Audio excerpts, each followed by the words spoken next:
Good evening. I hereby call to order the March 2nd meeting of the Triton Regional School Committee. My name is Linda Lukowski. This meeting is being audio and video recorded. I'd like to welcome our legislators and their representatives tonight. If you guys would like to introduce yourselves. So you just have to push the button so it turns green. Very good, it's green, thank you. Did you, just introduce ourselves? I didn't hear you, I'm sorry. I'm Lenny Mira, I represent the 2nd Essex District. I deferred to seniority here, which is why I had the gentleman from, is it Groveland? I live in Georgetown. Oh, pardon me, the gentleman from Georgetown go prior to. So Jamie Zalloway Belcedo, I am the state rep for the 4th Essex District, which includes Raleigh. Hi, Sonia Kwan from Senator Diana DeZoglio's office. She represents 1st Essex District. Thank you.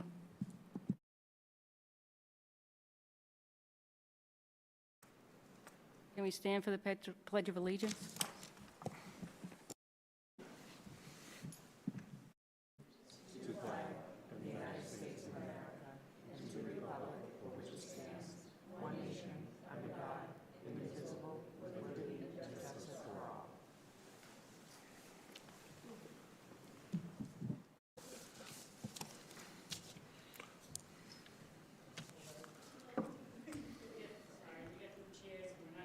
Yeah.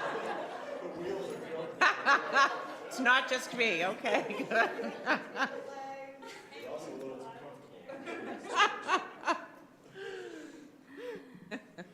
So we appreciate you guys coming tonight. I don't know if there's anything that you would like to start off with, or You know the history. Sure, and yeah, I guess I am the senior member here today. For many years, Bruce, Senator Ty, and Representative Brad Hill would be here right with us, and those were two of the foremost experts on Chapter 70 and how school funding works. No one knew more about regional transportation, special ed funding than those guys did. Unfortunately, neither of them are here now, so it's going to fall to us, which is fine. You know, sometimes it's great to come here because we have good news to report. And the good news is that the state is awash in funds. In addition to the billions coming in from the feds, our own revenues are coming in much higher than we anticipated. We've had a robust economy that has continued to function pretty well even during COVID. That has resulted in increases, not just in income taxes, but in meals taxes and other taxes as well, like hospitality. And so that's the good news. And so Governor Baker is proposing, you know, a pretty healthy budget. He's proposing pretty good increases to Chapter 70 as well. As you know, the Student Opportunity Act, he's proposing to fully fund that. And looking at Chapter 70 monies, his proposal will increase aid districts from about $5.5 billion to about $5.988 billion. That's an increase of about $485 million. That's 8.8%. And so that's a good start. And from here, of course, the House will take up the budget, and the priorities, at least from my point of view, and I've been talking to Rep. Belcedo here, is to really nail down some substantial increases for regional transportation, something that we think we always get shortchanged in. There's not a lot we can do about that Chapter 70 formula, of course. We know how that works. But when it comes to things like regional transportation, there is room for growth there. And that is something that I think that the entire delegation here should focus on, and we will be focusing on that. In addition, we're looking at improving and increasing special ed education. There was talk about addressing the circuit breaker and the amount where that kicks in, and I think that would have a pretty good effect on our funding overall. But I'm going to hand it off now to my friend and my colleague, Rep. Belcedo. Thank you, Rep. Mira. 1 second. Lenny, can you just shut your mic off? Sure. I am new to the game. I am not new to the school committee Wallen report, though, so I can say I'm coming in here somewhat more educated than most, and wouldn't even begin to try to question the information that your esteemed colleague puts forth in regards to the budget. And so I'm very thankful for the work. I do want to say I'm thankful for everyone being here. Being on the school committee was a tough job to have prior to the pandemic.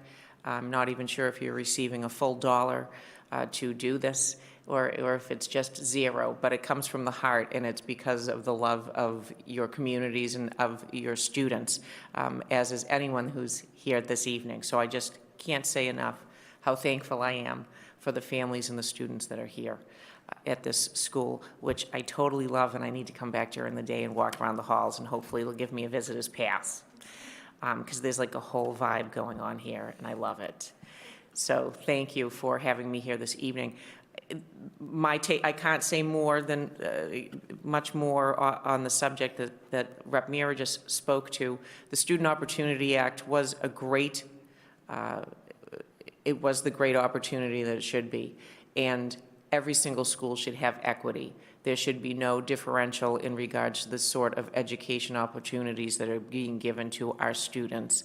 And I am coming in new, but am a parent in Topsfield and have children in the elementary school system there. And I represent 5 regional school systems. And each one of them are being faced with challenges, of which I am very pleasantly vocal about at the legislative entrance here for the 4th Essex District. So when I take a look at these cherry sheets, can anyone tell me offhand what your overall budget is? Approximate? 47.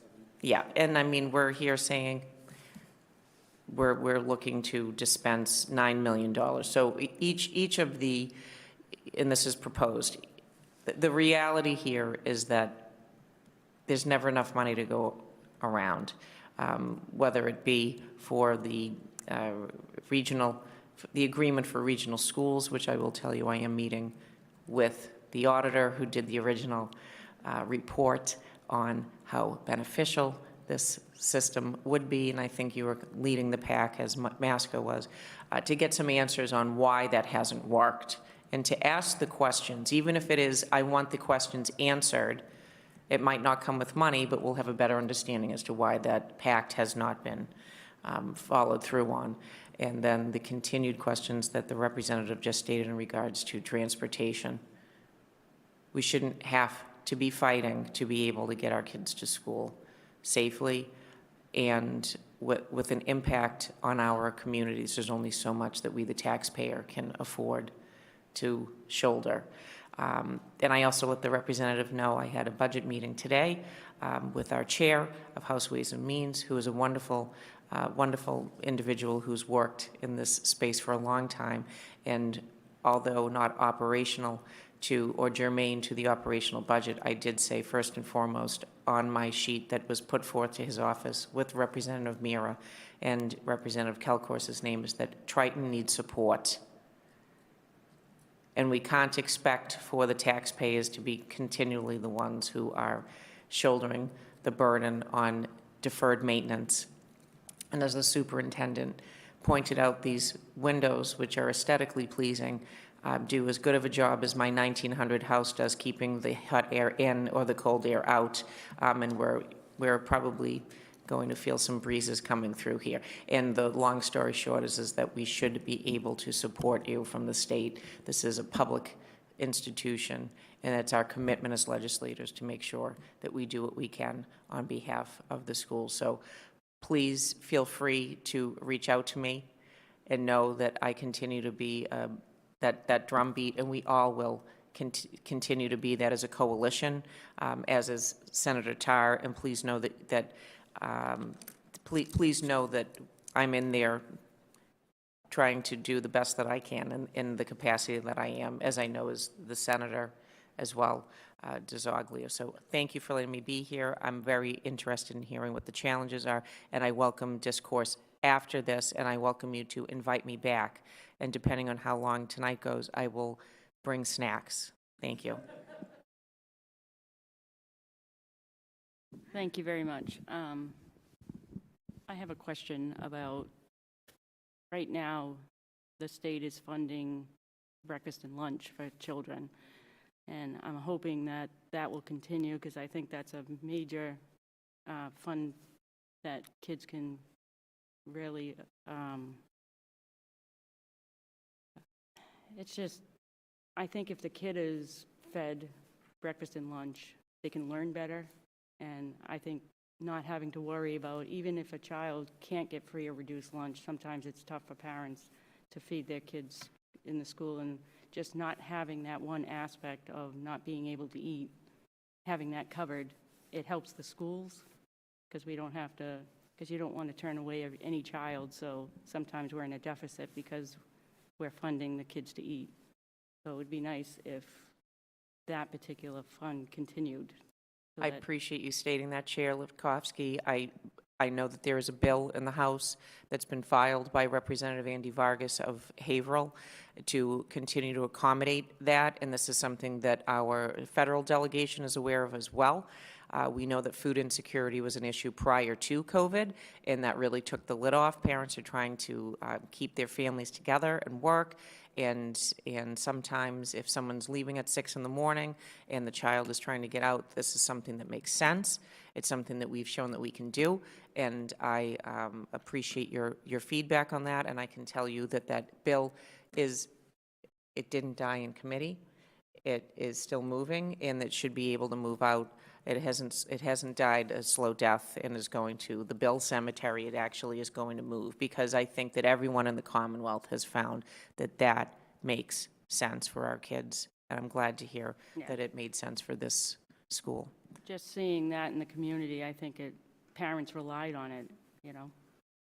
They came to, Just out of curiosity, has Triton figured out any numbers yet, either on an overall cost for that or per pupil cost, if we did go to such a program? Our food service operations are about $1 million a year, I would say, in Okay. overall costs and revenue. And so this year, obviously free for everybody. I can't remember off the top of my head prior to this year what our annual fees were, or participation fees that the families and students paid. But yeah, total operations around $1 million. Yeah, COVID brought out a lot of conversation on this topic, including in my hometown of Georgetown, where we actually worked on it quite a bit. And personally, I honestly, I think it's just a matter of time before this happens. I really do. I think there's enough momentum behind it. We're just going to get the dollars and cents straightened out to see what that's going to be.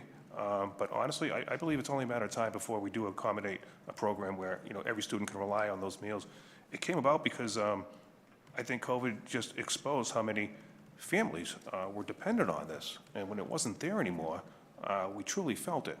And so there was a lot of demand for this kind of help. And yeah, we'll absolutely work on that bill from Andy Vargas, because like I said, it's something that I think has some momentum behind it right now. And it takes away the stigma, right? The reality that you don't have to, there are so many families who we know. We actually went to Anna and I were at a presentation yesterday with our neighbor's table talking about what was the gap? The SNAP gap. So the SNAP gap. So the gap between those who are eligible for SNAP benefits and those who are accessing the benefits. It's at the 50% for all of our member towns in the area. So it was Triton Towns, Pentucket Towns, Amesbury, and Newburyport, I think. So it's the Our Neighbors Table catch basin. So there's a lot of work being done, and so much of it is about getting the word out that the benefit's available. That's similar exactly to right. SNAP, school lunch being Yeah. available free, and then it just completely removes the stigma of having a family who has to apply for something. And so there's, you know, I think as part of the bill, we have to address the fact that there are other funding mechanisms that are based on free and reduced lunch application processes, where if families aren't having to submit the application, then there's other implications, Title I and what have you. So I think that's probably likely part of the bill that Rep. Vargas has put forward. But it's a huge, talking with our food service director, the program has never seen this kind of a boon where it's actually supporting itself for the first time in years, where it's actually not running in the red. Oh, really? Based on just who's participating, but in offering more programs, offering more choices. So it is such a huge win for It everyone. is, and this is, let's face it, a wealthy corner of the state. That's how we're viewed, but there are families that are still struggling to get by and pay for that, so. A lot more than people understand. Yeah. I'm sorry, Chair, just one thing. I would be interested if and when an opportunity arises to see what those figures are and see what the utilization is, because I think it really does make the case. And Kyle, my apologies. Your assistant superintendent, is that correct? School business administrator. School business? Yep. So if you can also, glean some insight onto what those figures. Yeah, certainly. So happening. actually, I have it here. Prior to school lunch being free for all students, we collected from federal and state receipts 440,000, Okay. and 584,000 was supported by participation, students paying for lunch. So right about a 60-40 split there. No kidding. Yeah.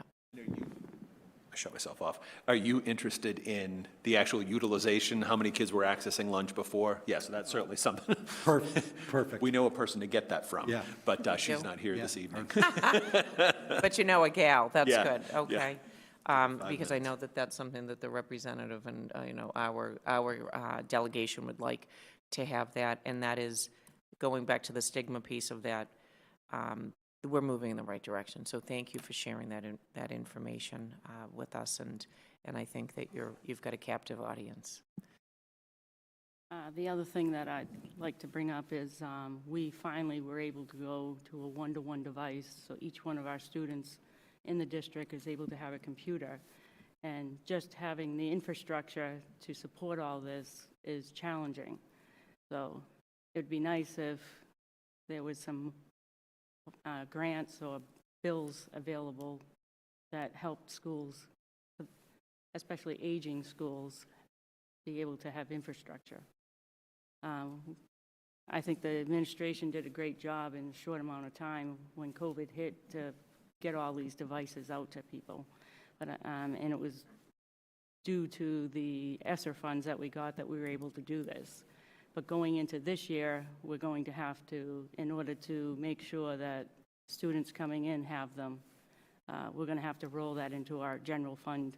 So it's going to take a hit for something else that so it would be nice to see if that was available, because COVID made it that everyone was going to have a device if you're remote. Well, we can look for that. As what we're finding out is that there are quite a few grants available through ARPA, that's the American Recovery Act. And for instance, for schools, I know there's 30 million nationwide for taking lead out of drinking water, okay, just to provide an example. Further, there's an infrastructure bill coming that will have a basic amount of money coming to every state, but in addition to that will be grants for municipalities and states to apply for specific funding.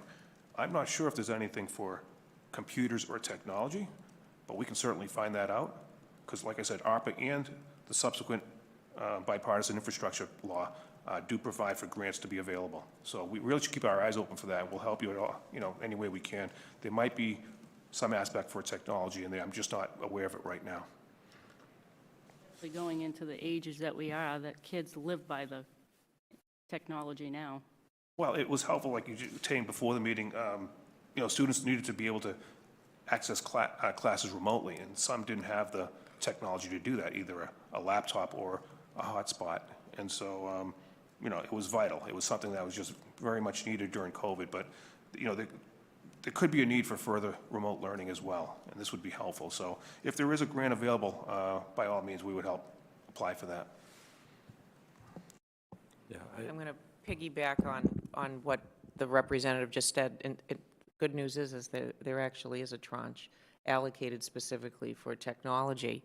And I think even getting some of these figures to try to see where folks are at, that there is an equity piece of access to technology and the upkeep. Again, you can't just say, oh, this is one-time money, and now you go figure it out. Right. So I do see that there is a good opportunity that we can work on and move on this, and we can discuss that. You get the juices flowing over here, Chair. Okay, this is exciting. It's great. It's why we're here. I'm thrilled for you to bring this up. Thank you. Anybody else?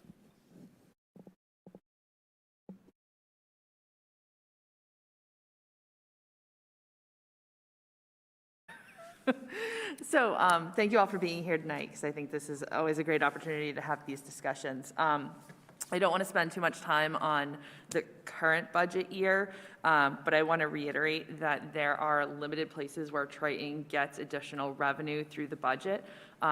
Regional transportation is definitely one of them, and we know that, the percentage of reimbursement has gone down, estimated from what we've heard so far, has gone down in the governor's budget compared to the final for last year. So that's definitely something that we've been keeping an eye on. Another one is the per pupil minimum in Chapter 70. We typically don't see an overall Chapter 70 increase. So we received $60,000 roughly in per pupil Chapter 70 this year. I know Mass Municipal has called for $100 per pupil instead of the current $30 that's in the bill.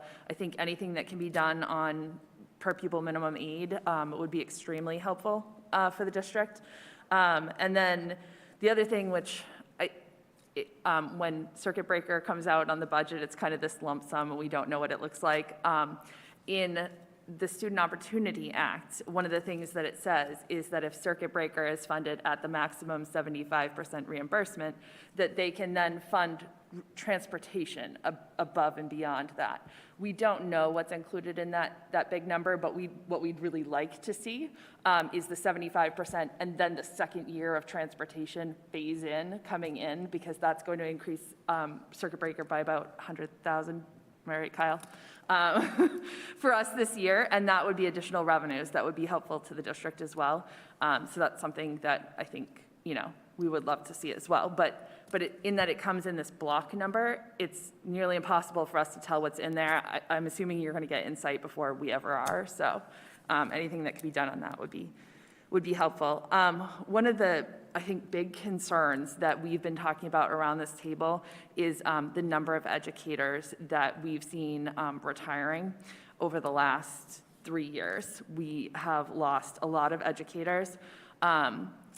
Obviously, there's work that we can do here in the district that can show that we value our educators that we have here, hopefully retain them. But I think at the state level, we're going to be seeing a dearth of educators, and that's a big concern because the quality of our education depends on the quality of our educators. I think it's an issue that can have limited effect on here in the district. It's something that I think the state can have a much bigger effect on. Can you talk about anything that you've heard about in regard to kind of either incentivizing educators that are already here to stay or educators, students that may be considering becoming educators to pursue that as a career? Yeah, it's an excellent point. We're hearing this from all corners, not just in the public sector, but in the private sector as well. The biggest complaint we got now from employers is not taxes or regulations like they used to complain about before. No, now it's a matter of getting employees. This is across every industry. In the public sector, it's particularly striking because we're hearing it from our schools as well, like yours, but also from public safety. Police departments can't hire police officers, and they are retiring in droves, in record numbers. They're leaving the force or getting aged out, and younger people say they're just not going into that field. And now I think what's going to happen is the same is going to happen in the education field. And we're not going to see students going into that field as much as they used to. It is a very real problem. And Marissa, I wish I had an answer for you as far as what we're doing about it right now. I haven't seen any specific bills on it, but I think it's something that needs to be brought up. I mean, we tossed around some ideas with regards to public safety, providing funding for college tuition for students who go into that, perhaps even considering something like covering student loans for people who go into this field, because that's another issue that could be addressed at the same time. But it's a very real problem. I see it only exacerbating in future years. I don't see this getting better next year. I think it'll be even more of a challenge, not just for Triton, but for just about every district. Hate to be dumping, dire news on you. I don't want to be cynical, but I just want to be honest with you.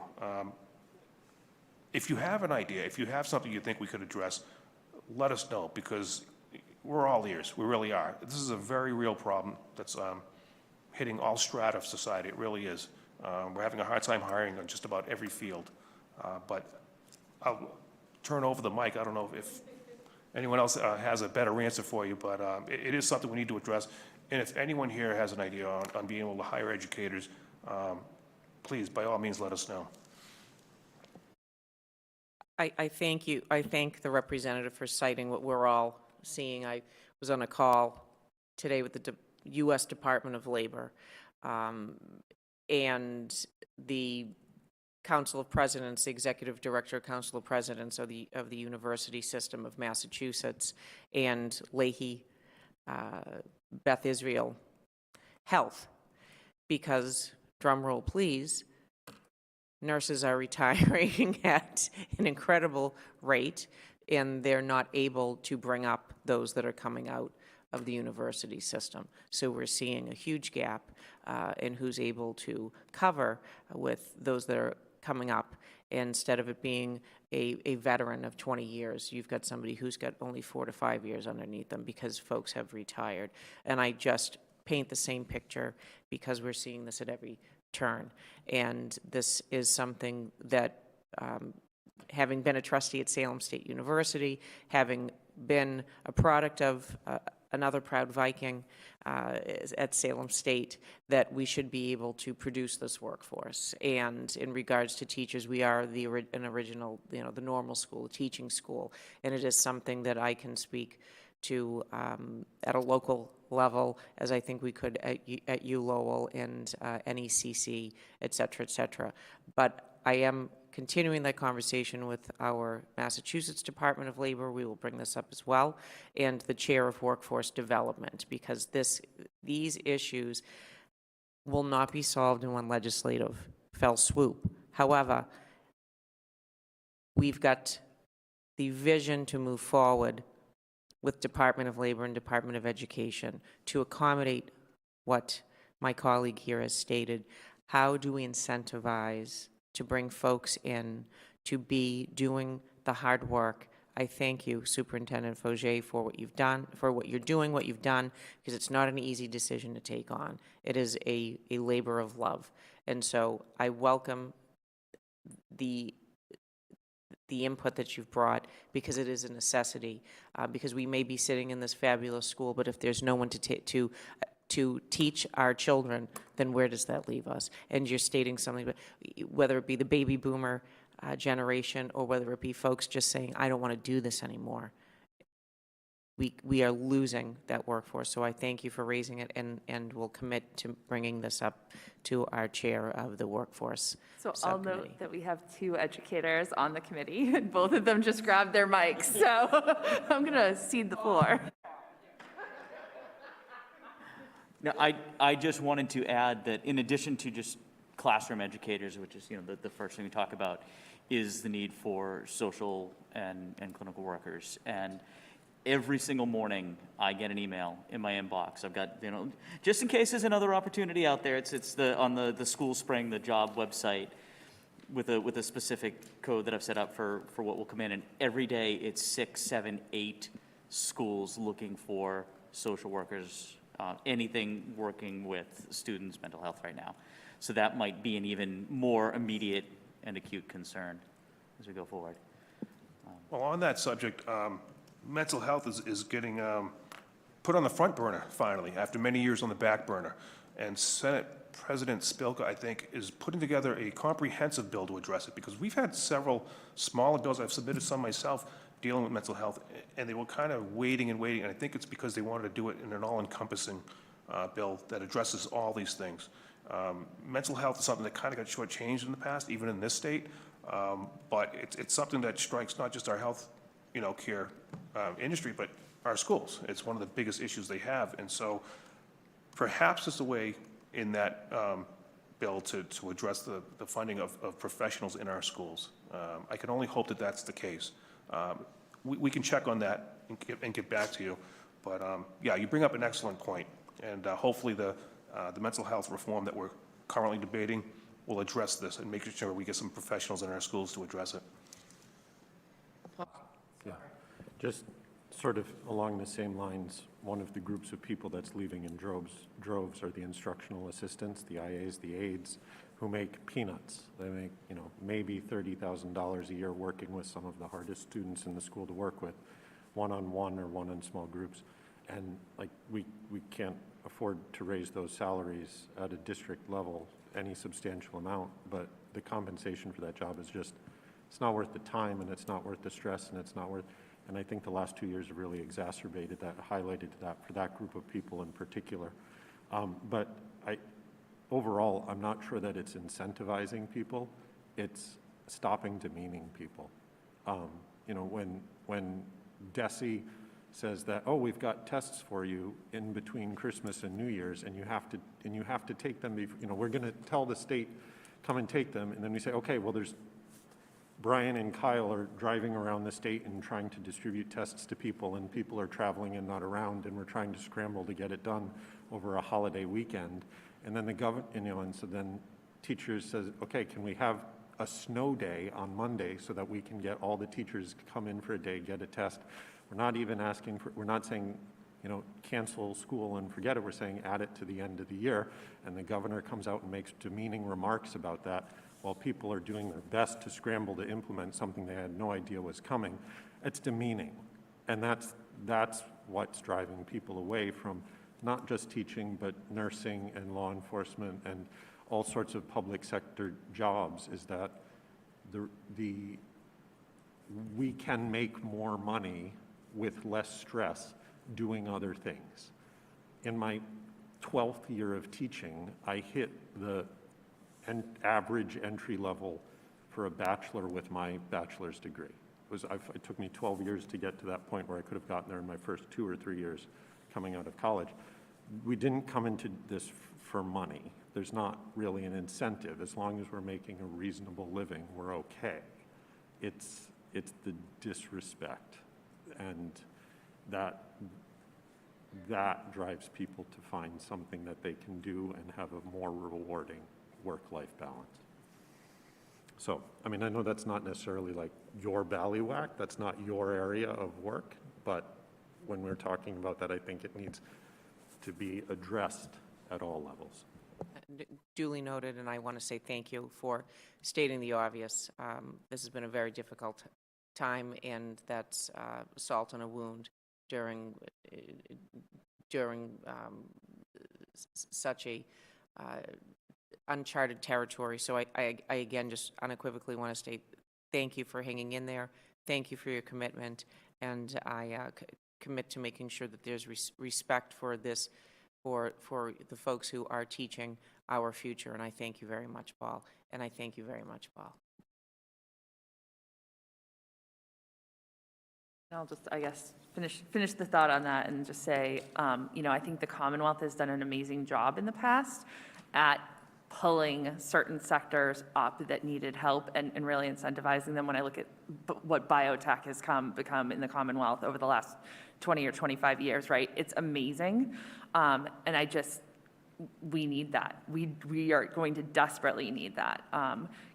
It's going to, I think, become more and more of a pinch point over time for all of the different things. We sat around here and we talked about, could we look to hire 3 licensed clinical social workers this year in addition to the staff we already have. And one of the big questions was, can you even find them, right? And that's a hard place to be when you know what you think you need. And we thought we could get to funding it, and it was going to be a priority. And then, we essentially chose a different strategy, and part of it was, part of the reasoning was because you didn't know if you could find those individuals. Just kind of segueing, yeah, sorry, go ahead.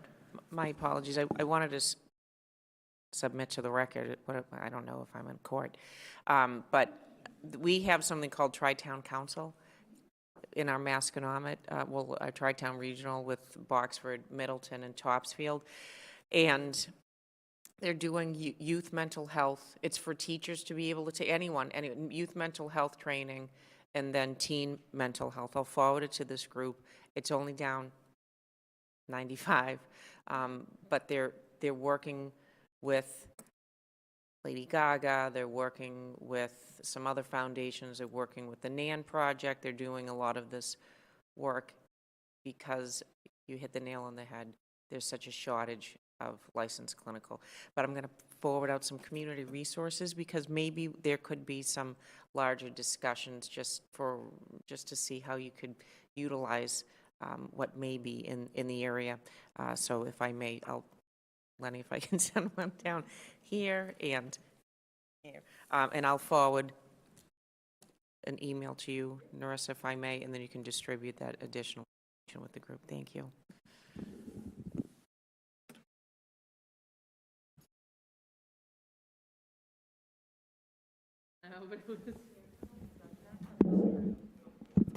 What? Oh, there it goes. Awesome, thank you. I kind of lost my thought before, but my last thing on my list that I just wanted to come back to really quick is I know that there's a supplemental budget filed recently, and one of the concerns I've heard is that regional transportation might have been a little underestimated in the budget last year for the % reimbursement that we were given. I know the initial filed budget didn't include any additional regional transportation. It seems there's a lot of fuzzy information around this, it feels like right now. What we know is the initial we were told at the end of last year that it was going to be roughly 93% reimbursement. The initial first payment came in right about 80%. We've heard that there may have been some held back because some districts hadn't turned in their end of year report yet, and until they knew the exact number, they didn't want to disperse a higher percentage. But it was just a request, like, in that we have a hard time getting information at the district level sometimes on these items. Could you just, I don't know if you have any intel already, or if you could just take a look at that and see if there is a discrepancy there. We tend to be a little conservative in what we estimate for revenues in our budget, but, you know, I mean, we don't want to come up short either.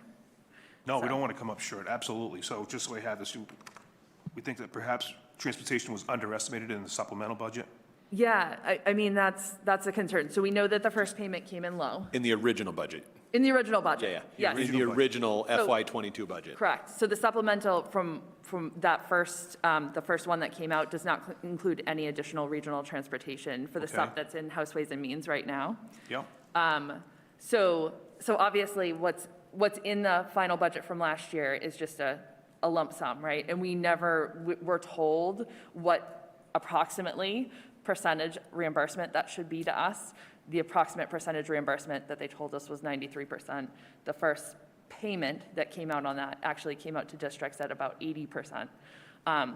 We've been told, again, that because they didn't have final numbers, that they didn't disperse as much as they could have. That's what I've been hearing in that initial payment, and that it would true up in the second payment. But I don't know that to be true, and I don't want to end up at the end of the year No, absolutely. having that second payment come in for less, right, than it should be.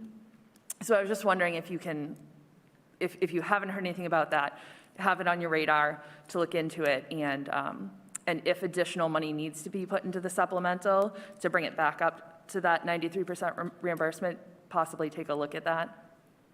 Absolutely, yeah. Thank you. That was all I had. Thank you for that, appreciate it. Like I said, it's fuzzy, so it could be nothing. Oh, it costs nothing to check, right? So, absolutely, thank you for bringing it up. Thanks. Does anybody else on the committee have anything? Brian? I know you always have something. I always have something. Sorry. So I actually just want to go back to, and it was a discussion that both of the representatives were part of with the superintendents sometime in the not too distant past. Yes. Rep. Mary, you mentioned that Chapter 70, we know the formula, we know what it gives us. We've spent a lot of time on the Student Opportunity Act from, I don't remember the dates, a long time, right? Finalized in 2019. In our mantra, I'll speak for myself, my mantra has been, it doesn't fix everything, right? And the concern was, when it gets finalized, there are a lot of positives, and there's a lot of new money going to a lot of districts that desperately need it. But the mantra kept being, and still is, where we can't be done because there are other parts of the formula that aren't yet fixed.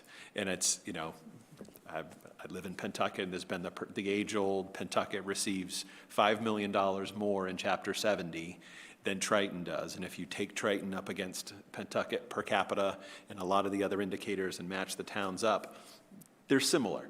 They're not exact, but they're a lot more similar than $5 million different dollars in state aid. So I know there's different times when regionalization aid, incentivization, Pentucket regionalized the year before us. So there's lots of explanations, but then there's lots of factors within the formula that still haven't been addressed. Student Opportunity Act put more money and addressed some factors of the formula, but it didn't reassess the full formula like I would argue needs to be done. So this isn't, as Belcito, you said, these aren't solutions in the next legislative session, but I would hope that there could be a commitment that in the upcoming sessions that we could just keep that mantra going that Triton, along with, it was 70% last year, I know it's a little less now, is a hold harmless district. So we will forever get whatever that, that $30 minimum per pupil. And on, as you pointed out early, on a $47 million spend, $66,000 doesn't go very far. Our cost of doing business is often $1 million to $1.5 million more year over year. So again, not a quick solution, and that's great. We certainly want to keep talking about other ways to bolster the special education circuit breaker. The fact that special education transportation is now included, as Member Wallen was saying, in the circuit breaker calculation, huge. Every year that phases in should be another 100,000, which gives us 400,000 more a year on full implementation. That's wonderful. But there needs to be other things like that. We had talked with the other superintendents about a kind of an emergency relief when a placement hits a certain amount. And in Pentucket neighboring, they've had a couple of years where they've had significant high-cost placements. And when they happen, the students need and deserve those services, but it can't always be at the expense of every other student within the district. We're fortunate. It's been a while since we've had that happen. So I think yes, let's keep talking about regional transportation. Yes, let's keep talking about circuit breaker and ways to be creative there.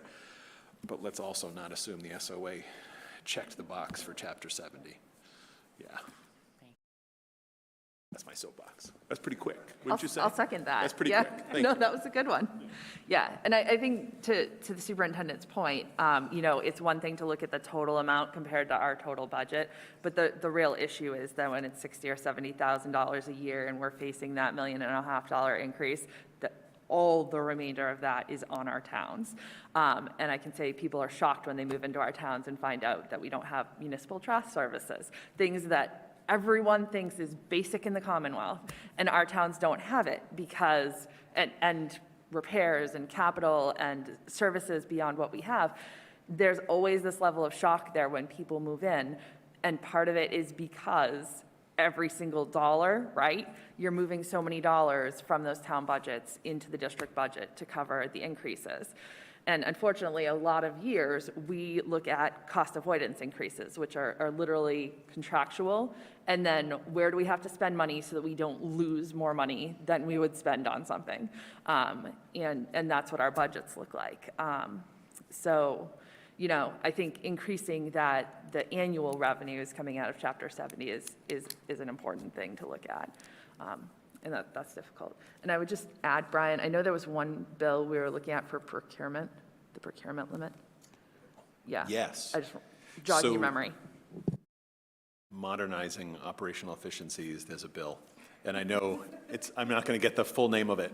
And I know I have the exact polar opposite opinion of Inspector General Cuna, and I've had the conversation with him on that call. I understand that there is a concern, and there's an opinion that he put, I think it's on the IG's website, that specifically notes the big piece being changing the threshold at which we need to go from quotes to sealed bids from 50,000 to 100,000. He believes, and I respect his opinion, that it will increase fraud and inefficiencies by increasing that threshold. With what you can get for $50,000 now, right? We don't have to talk about Yeah. the fake inflation, let alone regular inflation. There were so many examples that we provided for the Inspector General, and I get it. He takes he and his office take that job seriously, and that's important. There is no disrespect to the IG's office in the need to make sure that there isn't fraud and waste. I just don't see that increasing that threshold from 50 to 100,000 is an impact as they're arguing it is. And it's something that on a day-to-day basis, and I say we, Kyle, right? The guy handling the finance and operations, able to make a decision if something is going to cost $73,000 and can just talk to people, have a good, sound business decision, still has to get quotes, but doesn't go and have to have a formal procurement RFP or invitation to bid that makes it a multi-week process. You know, the example that I shared with the Inspector General was we contracted for our network services. We formerly had a network administrator. That person left on great terms, and it was easier and more prudent for us to go out and sign a contract with a network services company. We could have done it cheaper and more cost-effectively with a smaller firm that wasn't on the state contract. We're with a great company, no disrespect, off of state contract pricing. We're actually paying a little more than we would have had we gone with a different firm. And things have panned out beautifully, and I wouldn't change anything now.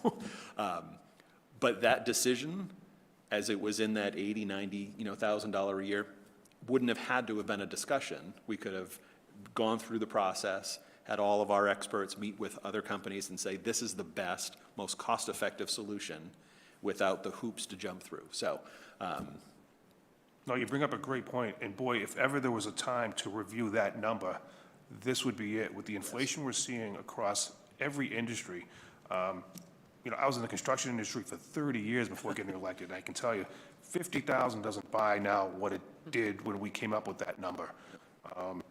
And a lot of people, to be perfectly blunt, a lot of people in state government don't understand the burden the bidding process creates when you're trying to get something done. Even a small job like you just described, the bid process adds an enormous amount of time and effort and money that we need to expend. And so if that can streamline your ability to get things done, yeah, we absolutely should do that. I mean, we've been at 50,000 for a long time, haven't we? we have, and the federal level is 250. Is it really? Yes. Well, thank you for bringing that So up, 10 years Brian. ago, it went from 10 to 50. 10 Loved years it. ago. 13 years ago, loved that, right? But try to hire a It's time. contractor now. It's time, yeah. Yeah. And this isn't even, for on 149 and all the construction, that's at $1. That's totally different. This is just the operations, but as a former auditor, to my right, can attest, right? It's all the spend. So if we're buying supplies from one school and at the end of the day, the end of the year, the auditor pulls all the spend to that one vendor. If it hits that threshold and we didn't bid it, Kyle's the guy sitting there saying, oh, right? That's We're just trying to interesting. run a school. Yeah. So it's time. Well, thank you for bringing it up, Brian. No, absolutely. Be more than happy to talk with anyone else. All right. Make one more request.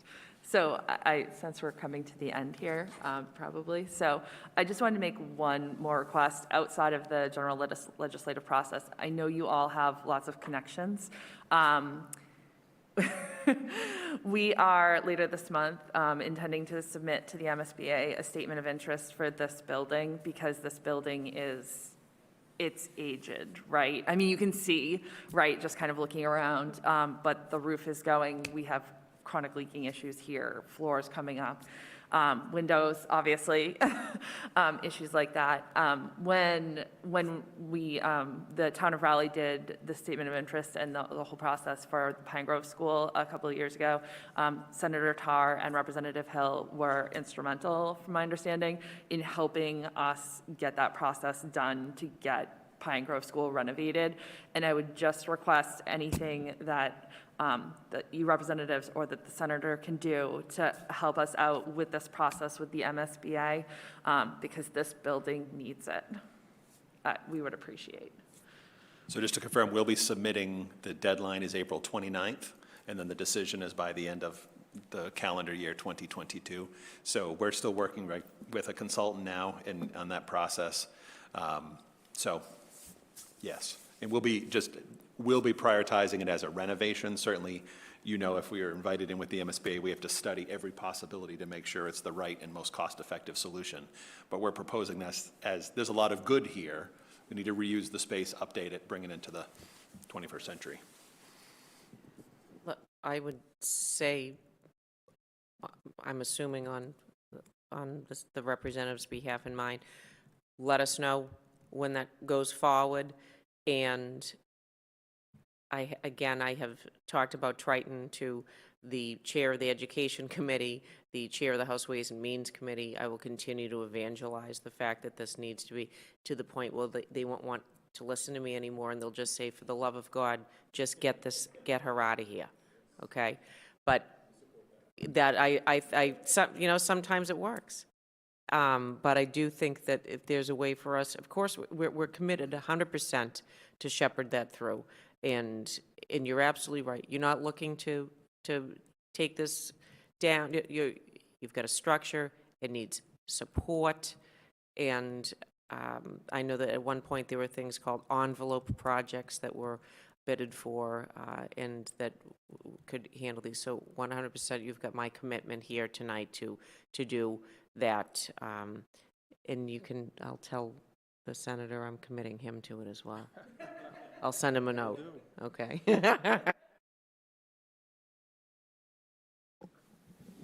Well, we appreciate you being here this evening. It's always a pleasure to have you guys, and I'm sure Narissa will be sending you any information that you need. And Brian and Kyle. Yes, and I'll definitely connect with all of you and the whole delegation when the statement of interest goes in, just so you can see exactly what we're proposing, the language we're using, and we can all be on the same page. Well, thank you for having us. It's a pleasure to be doing this in much. person again. Yeah, Good to see everyone. great to see And I you. appreciate you taking the time to come here every year Happy to that be we here. ask. Okay.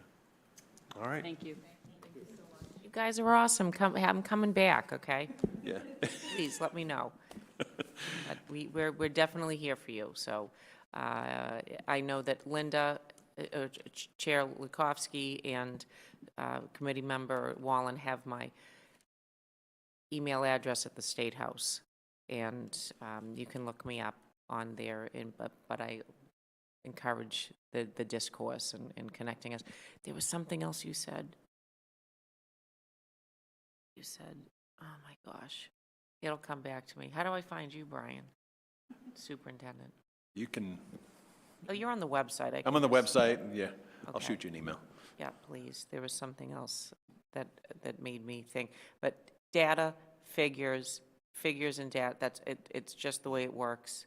So I look forward to getting whatever that is to help move these things forward. So I again, thank you. And thank you to my esteemed colleague this is an old hat. Thank you.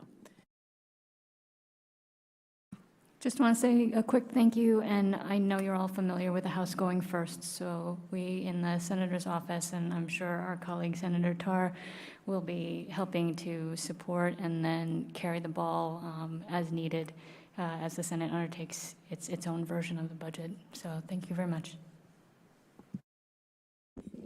I will text your boss and tell her I've committed her to this project as well. Okay, thank you.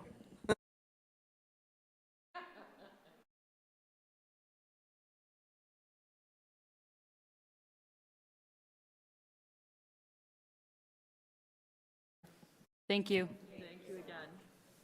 Thanks so much. So we go on to the FY23 budget.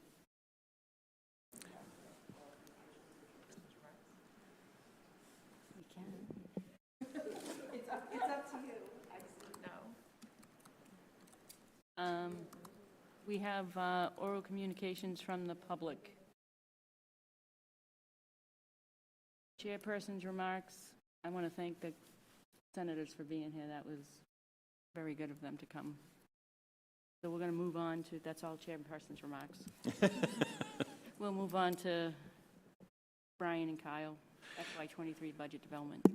So I'll ask what you would like, right? So we've had lots of discussions about the budget. And I think even those that might be watching from home, there's lots of videos they could go back and read on the website and watch videos with lots of detail. So I don't want to waste time going over the budget again. I think it probably makes sense to have Kyle give you a couple quick updates on some things that have changed since the tentative budget.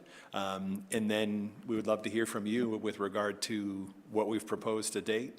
Obviously, we didn't hear a lot of feedback at the public hearing, but if you've had further thoughts, other thoughts, and give us some guidance, and we'll come back to you with a final budget for next week. So Kyle. Only one quick change, so keep it short. On the funding plan for the budget, we today had our excess and deficiency E&D certified at $769,000. So there's as part of the stadium debt funding plan, it stipulates that if our E&D in any given year is in excess of $500,000, then we have to use $90,000 of E&D to offset that debt. So right on that, on page 3 of the tentative budget document, we have total capital debt expenses for the year of $264,000. That will be reduced by $90,000, and the balance is what will be assessed to the communities. So in essence, the assessment to the communities will be decreased by 90 in total. So everything else with regard to the things that normally change throughout, right, all the big ticket items, special education out-of-district placements, I know Shannon and Kyle and Sandy Susie have done some reworking, looking through everything again. We still feel confident in those numbers. Healthcare is still on the table. PEC is meeting tomorrow. We've had, presentations from other vendors. That was last week, and it was a lot of them and a lot of talking. So I can tell you the figure that's in the budget will likely get a little bit better, even without making a change. And there will be changes, I shouldn't say that. There could be changes that would save even significantly more money. So it will likely decrease a little bit based on just even if we stayed put with our current provider. But that's nothing new that we have to report to you yet. We hope to have, I'm hopeful that a decision will be made tomorrow that would allow us to have some concrete numbers. I guess a question for you would be, if a decision was made that did save significant dollars, would you want to reduce that out of the budget? Or would you want to let it filter through? I guess I would recommend that if it's, so there's some small changes, i.e. in retiree plans that Maya has quoted on being able to come down a little bit on. It's not going to be hundreds of thousands of dollars. There's also subtle nuances and changes that could cause fluctuations. So I would say if it's a $35,000 change or $40,000, I wouldn't say we adjust anything at this point because we don't know for certain. If there's a couple $100,000, if we change plans and there's a couple $100,000 in savings, then I would say absolutely. I would recommend that we adjust the budget accordingly and pass that savings along directly to the towns rather than having, if we know it with that level of certainty, we should just pass the savings along. So other than that, really not a lot. It's been oddly quiet. Does anybody have any questions or changes that they'd like to make to the budget? I just wanted to say that I would agree with Brian's strategy there, that I think it does make sense that if it's a relative, if we know what those numbers are going to be and it's a relatively small change, then I think it doesn't make sense to adjust up front. We, kind of set that aside. But I think if there was a big one, I would like to see it go towards decreasing the town's assessments for this year. I think that makes a lot of sense. So I would rather be on the conservative side of that so that we don't end up putting ourselves in trouble by overestimating based on plan changes that may, shift things around. But I do think it makes sense. Great. I agree with that as well. I think that's a good way to be with the towns, to let them know that any extra money that we're going to have, we would give it back to them. Okay. So as far as the rest of the budget, all the new spending, obviously if there's thoughts about the kind of the level services cost of doing business, certainly we can answer those. I don't think I've heard anyone say, hey, we should be making some cuts. So assuming we leave that alone, as far as the new increases that arrive at the $1.5-ish million new spending, I'm not hearing that people want to change any of those things, leave it as it is. In essence, keep the final budget, be brought back to you in a final form, making an adjustments like Kyle noted with offsetting the capital assessment for the stadium, making any tweaks with medical that we learn and can confirm tomorrow. But other than that, the tentative is being put forward as a final budget. Is that a fair statement? I would say yes. I mean, I think, to my thinking, right, we had a set of priorities which included student mental health and making sure that we bolstered the academic services where they were needed based on, what we had seen from the pandemic, and getting in some of those equity things with making full-day kindergarten free of charge and continuing that phase-in. And I think this budget does all of these things, and I wouldn't want to lose any of them. I think there's always, more that we would love to do, but I think this hits the high points of the priorities that we have in place for the district right now. So to my thinking, it's a solid plan to move forward. There isn't anything about it that I would personally change. I wouldn't change anything either. Just having the one-to-one devices is imperative that we have. And we're putting in things that absolutely are needed. They were needed prior to COVID. So having COVID, it even maximized the need for them. So I wouldn't change anything in the budget either. Does anybody else have any comments or? So, Okay. anybody have anything else? Make a motion to adjourn? Can I have a second? I'll second. All those in favor? Thank you. Have a nice evening.